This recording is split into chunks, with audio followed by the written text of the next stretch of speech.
The next data type that I want to talk about is the integer data type.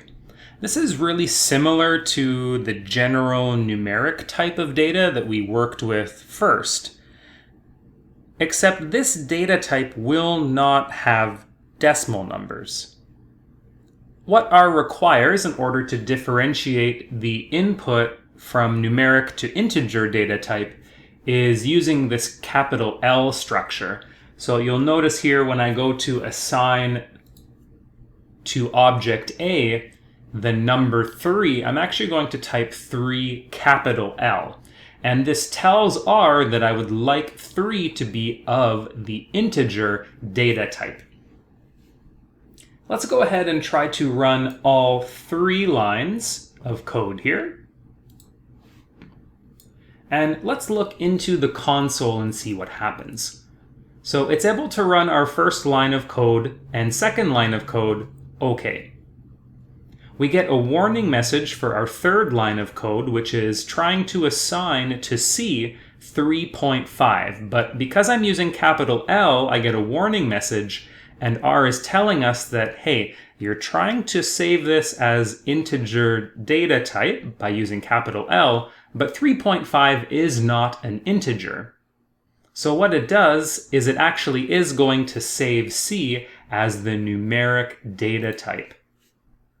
So just to get an idea of the attributes of the objects that we just created, let's take a look at their different classes, beginning with the class of object A. Object A has been stored as an integer, and I can see that as well over in the Environment tab, where A is saved as 3 capital L. Class B is of type numeric, and I can see that in the Environment tab. It's simply the number 3. Now, even though we tried to save C as type integer, I can see that R has actually saved C as type numeric. It does not contain an L in the Environment tab. And then finally, we might be curious about what happens when we try to add A and B together. What kind of class do we get? Do we get an integer class or a numeric class? Notice that when we add A and B together, which is 3 plus 3, which is 6, but they're different data types, R will treat this addition like class numeric, the most general of our number types. The next major data type that we'll use is called the character data type. The character data type could be used for single characters, for full strings or sentences of characters, and it can even be used for numbers that we want to treat like characters. To tell R that we want to save data as the character type, we use quotations. So let's go ahead and run these 3 lines of code and see what happens. Looking into the console, I do not get any warning messages or any errors, so all 3 of these lines of code have been executed correctly. We can look into the Environment tab to see how these values are being stored. A has been saved as A, B has been saved as a happy dog, and C has been saved as 30. But notice that this 30 has quotations around it, so R is treating 30 like characters and not the number 30.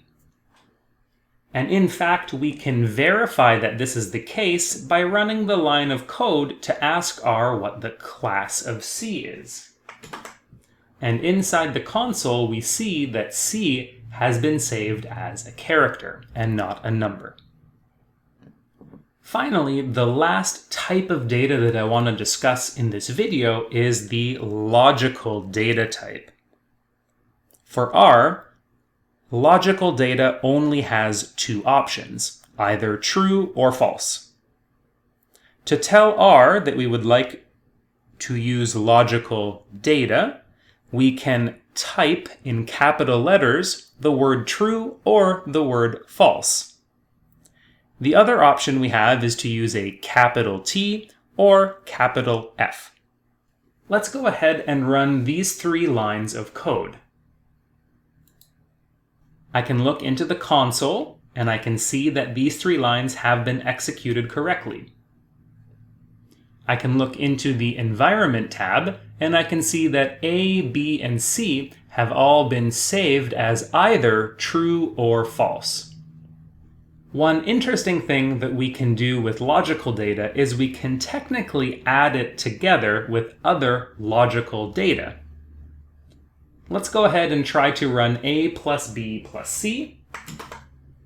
And inside the console, I get the number 2. So what R will do when we try to add or subtract logical data is to convert the word true to the number 1 and convert false to the number 0. Here we have 2 trues and 1 false, so we have 1 plus 0 plus 1, and R is going to return back to us the number 2. We might be curious to know what kind of data R is thinking A plus B plus C is. Is it treating 2 like a numeric piece of data or an integer piece of data? We can run the class command in order to figure this out. Running line 42 shows us that R is treating A plus B plus C as integer type. So anytime we add up logical data, our result will come out as an integer data type. To finish off, let's go back to the top of our script. And we're going to add in some titles or some notes. So at line 1, let's use the number sign or hashtag, which can be found by doing Shift 3. And let's type out the words numeric data.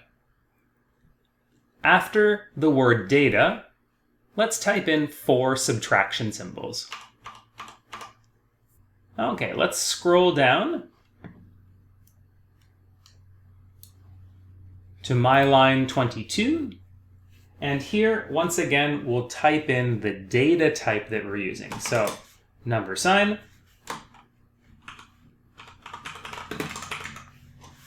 integer data, 4 subtraction symbols. Scrolling down to my line 32.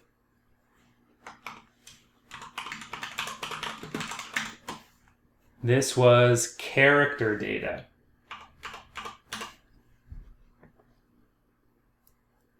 And then finally, just underneath the character data, we had logical data.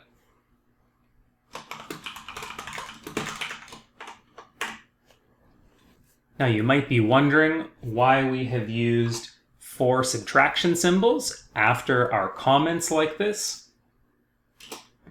And the answer is these 4 subtraction symbols allow us to search this title in what I consider to be the R script's table of contents.